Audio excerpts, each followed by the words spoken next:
kalau bisa kita mencari sekolah yang Islam. Mohon bukan menggurui, tapi pengalaman saja. Kalau insya Allah kalau putra putri panjenengan disekolahkan sekolah yang Islam, insya Allah tetap terjaga keislaman. Tuh, kemudian ini kami membaca cara mendidik anak menurut ajaran Islam yang baik adalah dengan memperkuat iman orang tua agar tumbuh menjadi pribadi yang anak-anak akan mencontoh apa yang dilakukan dan diucapkan oleh orang tua. Dan sebab itu sebagai orang tua harus berhati-hati dalam berucap dan bertingkah. Cara mendidik anak menurut Islam adalah anak itu adalah amanah. Ada orang yang orang tua ingin punya anak belum tentu diberi. Tapi kalau ada yang tidak menginginkan diberi sampai dibuang. Ya kalau kemarin baru saja ada anak kembar dibuang di sungai. Nah ini kita tak jadilah keislaman. Ya, kalau kita sudah menjadi orang tua memiliki anak putra putri, ingin tidak sih putra putrinya menjadi putra putri yang soleh-soleha? Ingin sekali. Saya di sini memperkenalkan diri, nama saya adalah Dewi Burayati, diberi kewenangan oleh buku kepala sekolah. Buku kepala sekolah kita adalah Bu Arwinati, yang beliaunya sekarang JJ sedang mendampingi. Kemudian saya mewakili, saya adalah bagian APM-nya. APM itu akan mengatur pembelajaran di SD Muhammad Ismail dari awal sampai akhir, dari pagi sampai sore.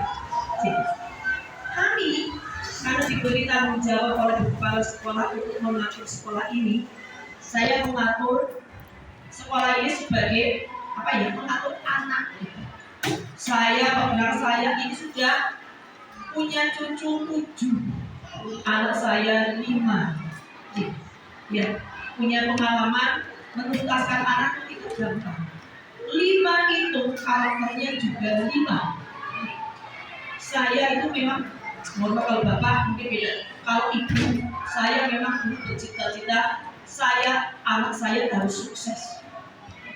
Saya punya punya bekal dari orang tua saya. Orang tua saya itu dalam pendidikan itu luar biasa bagusnya. Dia agama dulu yang bagus, baru yang umum ikut. Kami juga seperti itu. Jadi di SD Muhammadiyah semuanya muatan agamanya luar biasa banyak.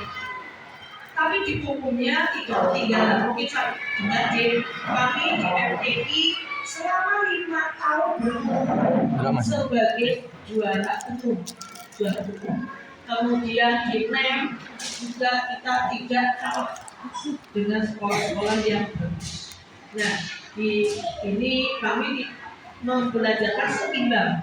Jadi di sini pelajaran agama, penuntasan baca tulis Al-Quran seperti yang ini dilakukan di kelas 1 sampai kelas 6 ada semuanya. Tidak hanya di kelas 1 saja, di semester 1 saja tidak. Saya ingin tetap ada pendampingan sampai di kelas 6. Berapa waktu?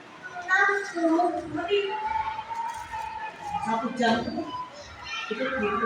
Kemudian dibagi kelompok-kelompok. Nah, ini saya itu memang bercita-cita kalau misalkan orang itu baik dunianya juga akhiratnya harus baik. Nah, ini tadi panjenengan dengar ada suatu hadis yang menyampaikan Al-Quran nanti kalau putra putrinya Al-Quran akan memberi mahkota dan juga emas yang tidak ternilai harganya.